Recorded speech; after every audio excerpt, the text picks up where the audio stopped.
Chapter 8: The Demon of Betrayal. The plunge into darkness this time was cold, almost freezing, and for once the silence was worse than the noise. Deagan drifted downward like a leaf sinking through black water. There was no heat, no smoke, no chains, only the gnawing chill of emptiness. When his feet finally touched ground, the void peeled away to reveal a grand ballroom, decayed and rotten. The ceiling stretched high above, its once beautiful chandeliers broken and swaying, candles dripping black wax. The walls were lined with cracked mirrors that reflected twisted versions of him, each reflection sneering or weeping. The marble floor was cracked, and dark liquid seeped from the cracks, staining everything it touched. A faint melody played in the distance, soft at first, then growing louder. An old waltz warped and slowed until it became almost funereal. The air smelled faintly of perfume and rot. Deagan stepped forward, each movement echoing through the cavernous hall. The mirrors rattled with his steps. This place, I know this place. It reminded him of the night he and Mara had gone to a wedding, years ago, before everything fell apart. The memory hit him like a punch, her laughter, her touch, the way she looked at him when she still believed in him. A voice floated through the hall, sweet and haunting. "Deagan." He froze. From the shadows at the far end, Mara stepped into view. She was perfect, just as he remembered, wearing the dress from that wedding night, her hair flowing, her smile soft. The music swelled as she approached, her steps graceful, almost floating. "You came back to me," she said, her voice a whisper wrapped in silk. Deagan's chest tightened. "You're not real." She tilted her head, her smile sad. "Does it matter? I'm here, I forgive you. Stay with me, Deagan, don't fight anymore, just dance with me." The music shifted, sweet and hypnotic. The mirrors around them shimmered, reflecting not the decayed hall but a perfect version. Golden chandeliers, clean marble, laughter in the air. Mara extended her hand, her eyes pleading. His hand almost reached for hers. "No, this isn't her. This is another trick." He stepped back, shaking his head. "You're not her. She hated me by the end. I destroyed what we had." Her face darkened, the smile twisting. "You did. You lied to me. You cheated. You broke me." The mirrors cracked, her voice echoing louder with every word. "You betrayed me. You betrayed me. You betrayed me." Her eyes turned black and her mouth stretched unnaturally wide, showing rows of sharp teeth. Her perfect form convulsed, skin splitting, bones cracking. She grew taller, her arms elongating into jagged blades. The dress melted into shadows that writhed like snakes. The ballroom decayed in seconds, chandeliers shattering, mirrors exploding, the floor bleeding. The music turned into a screeching cacophony. The demon of betrayal stood before him now, a towering siren monster with a face half Mara, half nightmare. "You betrayed love itself, Deagan. You betrayed me." It lunged, blades slashing. He dove aside, rolling across the broken floor, shards cutting into his arms. The demon's blade tore through the marble where he had stood, the cracks spreading like a spider web. The creature screamed, the sound a mixture of Mara's voice and something guttural, inhuman.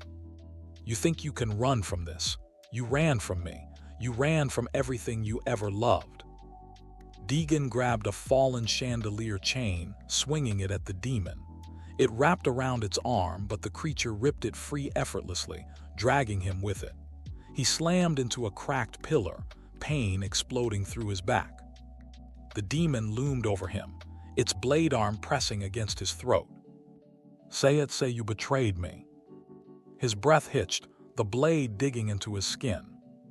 I betrayed you. I was weak. I hurt you." The creature's body twitched violently, its voice cracking. "And you'll betray again. You'll always betray." "No," his voice steadied despite the pain. "Not anymore. I'm not that man now." He grabbed the chain still wrapped around its arm and yanked with all his strength, pulling it close. The demon screeched as he slammed a shard of broken mirror into its chest, the glass slicing deep. The mirrors on the walls all shattered at once, their cracks bleeding light. The demon screamed, its body unraveling into shadows. Deagan staggered back, panting, as the ballroom crumbled into ashes around him. But the fight wasn't over. The ashes swirled, reforming, coiling into a second, larger form rising from the ruins. Its voice roared, shaking the world. "You cannot destroy love you killed." The ashes spiraled upward like a tornado, swirling so violently the shattered ballroom seemed to collapse inward. From the storm of shadows, the demon's second form emerged, towering, skeletal, with wings of black smoke stretching across the burning sky. Its face was a warped mask of Mara's, half beautiful, half rotting, eyes glowing crimson. Its voice was both a scream and a whisper, layered with pain and venom. "You said you loved me, you swore to protect me, and then you threw me away." The ground split as the creature stepped forward, its claws gouging deep into the marble. The broken mirrors floated into the air, circling like razor-sharp shards. They reflected not the demon but memories, every fight he had with Mara, every lie, every night he left her alone. "Look at what you did." The shards flew toward him, cutting across his arms and legs as he dodged, the reflections screaming accusations with every pass. One shard grazed his face, slicing his cheek. Blood ran down his neck, hot and sticky. The demon screamed, unleashing a shockwave of sound that cracked the pillars, shattering the floor beneath them. Deagan fell, grabbing onto a piece of broken railing to keep from plunging into the abyss below. The voice echoed from all around. "You never deserved love. You will never be forgiven." He gritted his teeth, his knuckles white against the railing. "I know I don't deserve forgiveness, but I'm not the man I was." The demon swooped down, wings cutting the air like knives. He rolled aside as it crashed into the floor, sending shards of marble flying. With shaking hands, he grabbed a large piece of broken mirror, gripping it like a blade. The demon rose again, its wings spreading wide, mouth splitting unnaturally as it screamed. The force knocked him to his knees. His ears bled. The voices in his head screamed with the banshee's cry, urging him to give up, to surrender. "You betrayed, you betrayed, you betrayed." Through the noise, faint but unwavering, came another voice, his mother calling to him. "Fight, Deagan, don't let this thing own you." With a surge of fury, he stood, staggering toward the creature. It lunged, claws outstretched, but he ducked under its swipe and drove the mirror shard into its chest, where a faint glowing heart pulsed beneath its ribs. The demon screamed, thrashing violently. Black smoke poured from the wound, burning his skin. He climbed up its body, gripping its torn flesh, and with one final roar, slashed the mirror across its throat, severing the symbolic bond that tied him to the guilt of his betrayal. The banshee's cry turned into a shriek so loud it cracked the very air. Its body unraveled into ribbons of shadow, exploding outward in a storm of ash and light.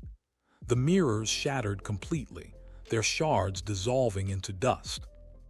The hall collapsed, the floor crumbling until Deagan stood alone on a single floating platform.